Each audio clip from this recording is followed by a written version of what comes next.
Hello everyone, welcome to Cambridge. आज के lecture में हम बात करने जा रहे हैं हमारा लेंथेनॉइड कॉन्ट्रैक्शन के बारे में। तो ये जो हमारा है, आज हमारा लास्ट लेक्चर है D and F block elements का। मैं ऑलरेडी आपको पूरा जो है D and F block element जो है कंप्लीट करा चुकी हूँ। अगर फिर भी आपने उसके लेक्चर्स नहीं देखे हैं तो प्लीज उनको एक बार देख लीजिएगा। उसकी लिंक जो आपको डिस्क्रिप्शन बॉक्स में अवेलेबल हो जाएगी। तो चलो स्टार्ट करते हैं हमारा आज का टॉपिक।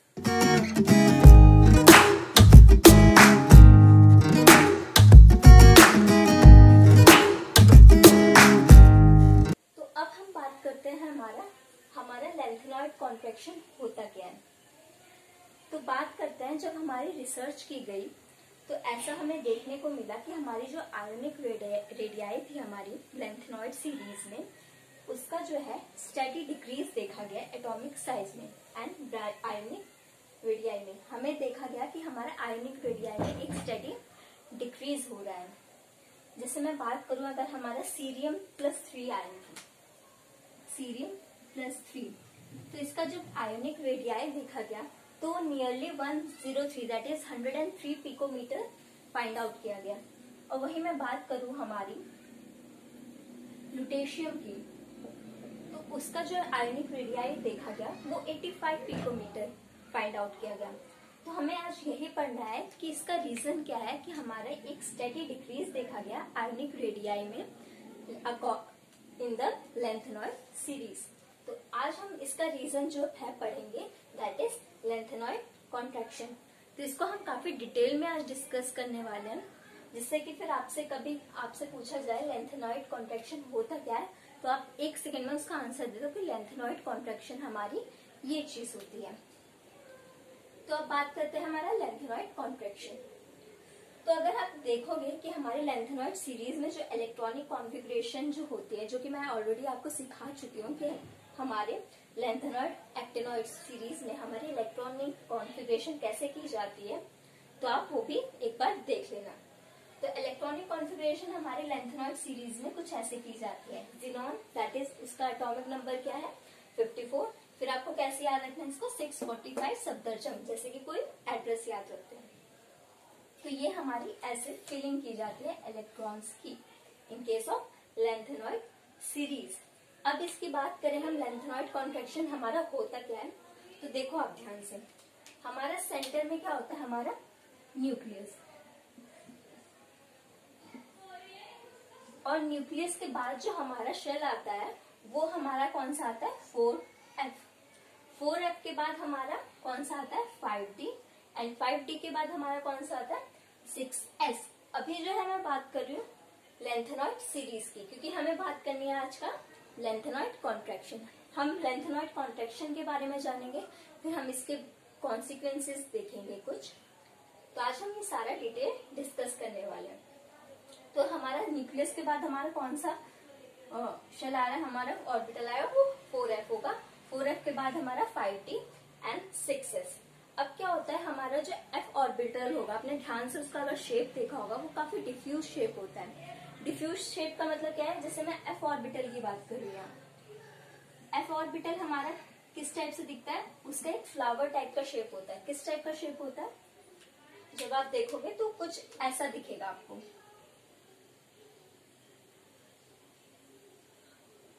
कुछ ऐसा ही हमारा कैसा होता है f ऑर्बिटल हमारा दिखता है।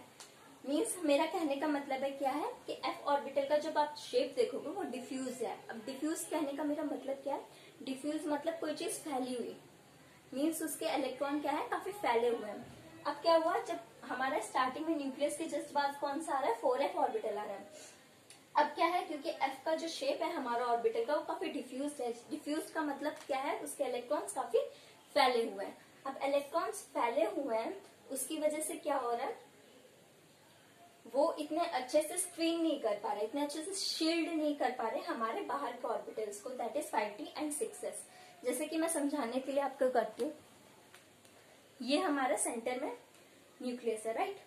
इसके साइड में मतलब इसके जस्ट बाहर हमारा कौन सा ऑर्बिटल प्रेजेंट है 4f।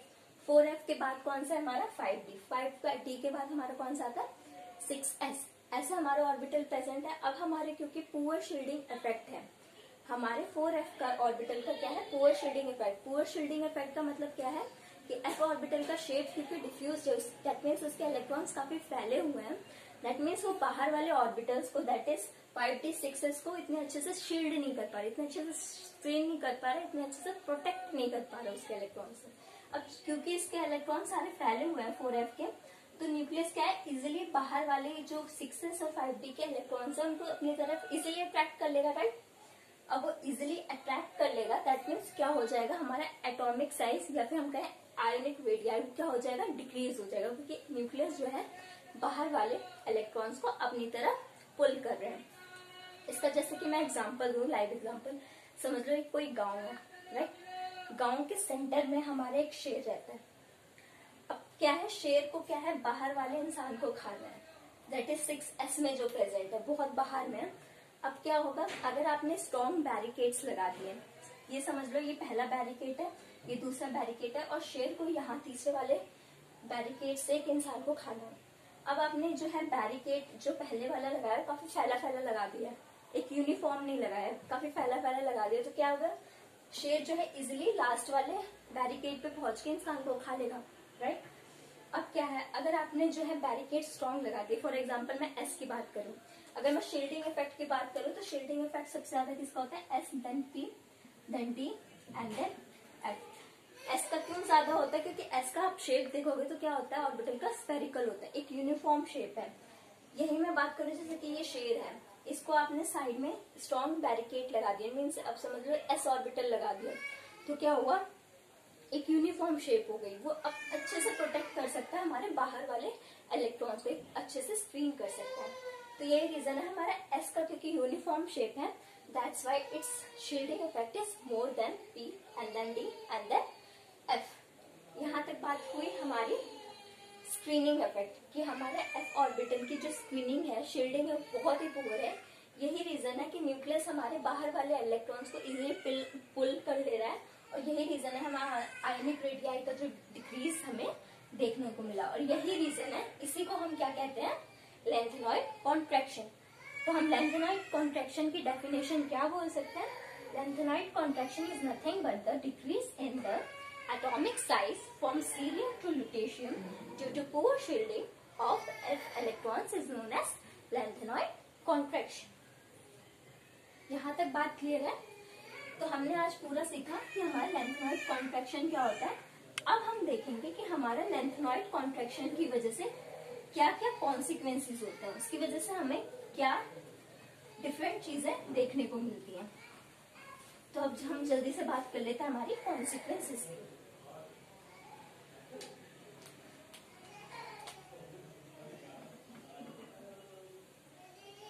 तो अगर मैं पहली कॉन्सिक्वेंसेस की बात करूं तो लेंथेनॉइड कॉन्ट्रैक्शन की वजह से पहली चीज जो होती है वो ये होती है कि हमारे 4d एंड 5d ऑर्बिटल्स हमारे 4d एंड 5d जो सीरीज है, ट्रांजिशन सीरीज, उसके atomic size near about same हो जाते हैं।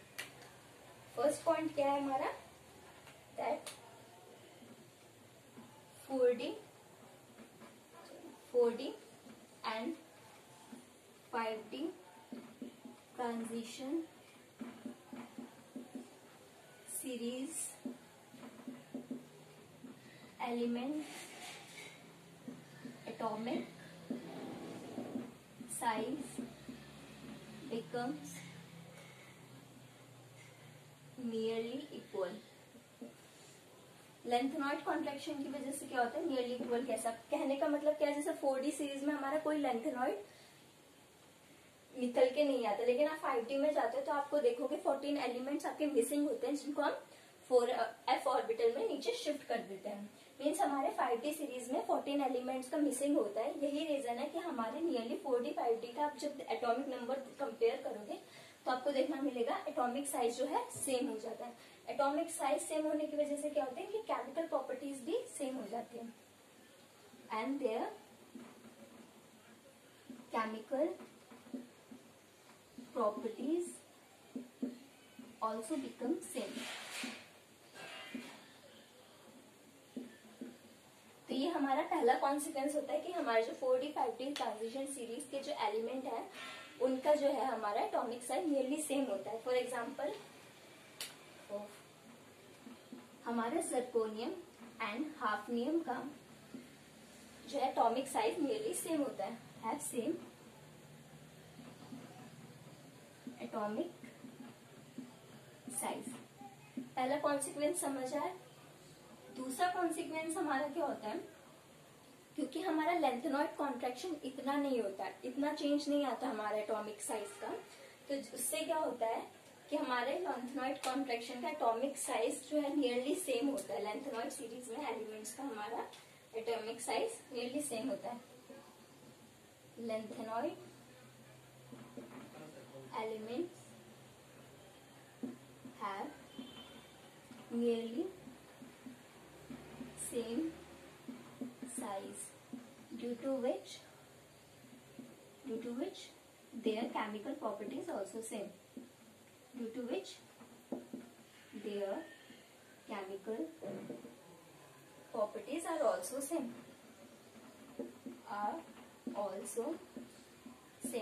अब किसी की केमिकल प्रॉपर्टीज सेम है, आई मीन मेल्टिंग पॉइंट जब क्लियरली सेम होगा तो इसको क्या होगा, उनको सेपरेशन करना मुश्किल हो जाएगा।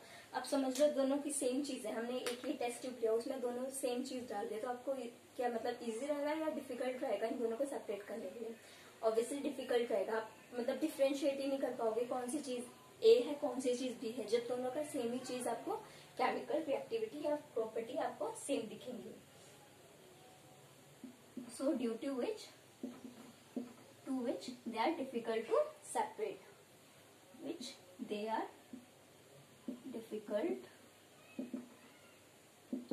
separate, यहाँ तक क्लियर है। अब थर्ड पॉइंट को बहुत इंपॉर्टेंट मार्क करके लिखना, जो बेसिसिटी है लेंथेनॉइड सीरीज में, basicity of lanthanoid oxides and hydroxides decreases। यहाँ मैं क्या कर रही हूँ कि हमारी जो बेसिसिटी है लेंथेनॉइड के जो ऑक्साइड्स हैं और हाइड्रोक्साइड्स हैं उनकी डिक्रीज हो रही है। अब वो क्यों डिक्रीज हो रही है इसको समझो पहले, तो इसको मैं रब कर दे रही हूँ।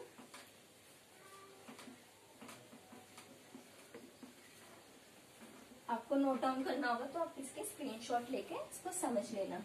समझा तो मैंने दिया ऑलरेडी, इसको नोटबुक में अच्छे से लिख लेना। अब देखो थर्ड पॉइंट क्या मैंने बोला कि जो हमारे लेंथेनॉइड सीरीज में हमारी बेसिसिटी जो है हाइड्रोक्साइड और ऑक्साइड्स की वो क्या हो रही है, डिक्रीज कर रही है। इसका रीजन समझो मैंने एक लेंथेनम एलिमेंट लिया, इसको मैं क्या कर रही हूँ, ये हमारा OH के साथ लगा है। अब बेसिसिटी आप कैसे डिफाइन करते हो, कोई भी चीज अगर वो OH माइनस दे रही है उसको हम क्या बोलते हैं सिंपल भाषा में, वो एक बेसिक है, वो एक बेस है जब बेसिसिटी शो कर रहा है। जैसे मैं इसको ब्रेक करूं तो ये हमारा क्या दे देगा, लेंथेनम 3+, क्यों, क्योंकि common oxidation of block element is +3, right.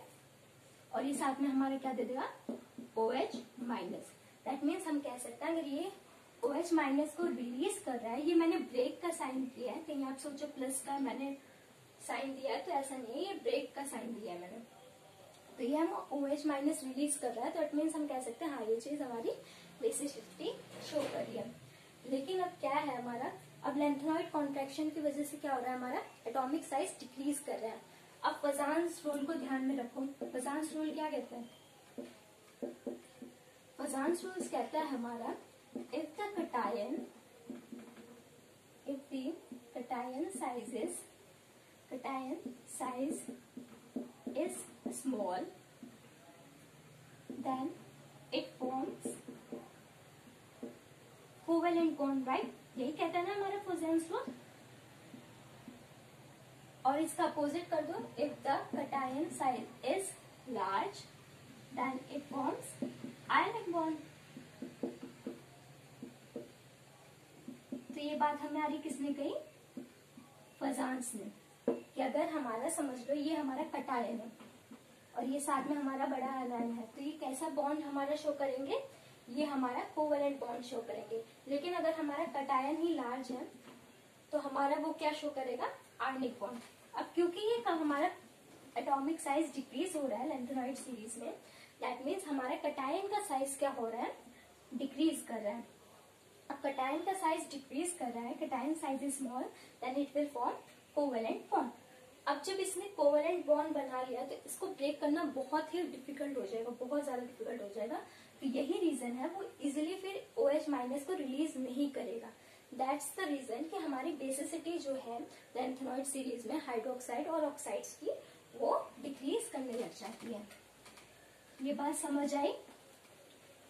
अब हम लास्ट अपना करेंगे हमारा डिस्कस। एक क्वेश्चन जो है मेनली पूछा जाता है हर जगह, वो ये पूछा जाता है, देखो कि हमारा जो 5D सीरीज है उसका आयनाइजेशन एंथैल्पी ज्यादा क्यों है 4D सीरीज से। ये मैंने शायद सॉल्व भी कराया लेकिन फिर भी मैं बता देती हूँ। 5D ये 4D, देखो जनरल हमारा ट्रेंड क्या कहता है ग्रुप में, डाउन द ग्रुप हमारा आयनाइजेशन एंथैल्पी डिक्रीज करता है क्योंकि हमारा एटॉमिक साइज इंक्रीज करता है।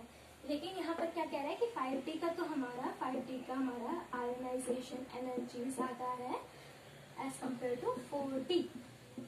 अब इसका रीजन आपको बताना है। तो इसका रीजन क्या है, रीजन वही है लैंथेनॉइड कॉन्ट्रैक्शन। 5D में हमारे क्या आ रहा है, लैंथेनॉइड कॉन्ट्रैक्शन आ रहा है, दैट मीन्स हमारा 4F इलेक्ट्रॉन्स की फिलिंग हो रही है। 4F के इलेक्ट्रॉन्स की फिलिंग की वजह से क्या हो रहा है, हमारा जो है पुअर शील्डिंग इफेक्ट हो रहा है। पुअर शील्डिंग इफेक्ट की वजह से क्या हो रहा है, न्यूक्लियस हमारा इजीली बाहर के इलेक्ट्रॉन्स को पुल कर रहा है। बाहर के इलेक्ट्रॉन्स को अगर पुल कर रहा है तो हमारे क्या हो रहा है, इफेक्टिव न्यूक्लियर चार्ज बढ़ जा रहा है। इफेक्टिव न्यूक्लियर चार्ज बढ़ जा रहा है तो ऑब्वियसली हमारा आयोनाइजेशन एंथैल्पी इंक्रीज करेगी 5D के केस में। यहाँ तक पूरा क्लियर हो गया फंडामेंटल। अब जो हमारा लास्ट का एक छोटा सा टॉपिक है मिस मेटल। ये बस क्वेश्चन आता है ऐसे, what is misch metal, what is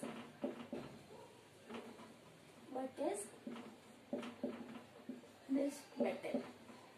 तो मिस मेटल कुछ नहीं होता है, ये एफ ब्लॉक का ये क्वेश्चन है, तो इसको तो आपको याद ही करना है, इसमें कोई और सोल्यूशन नहीं है याद करने का।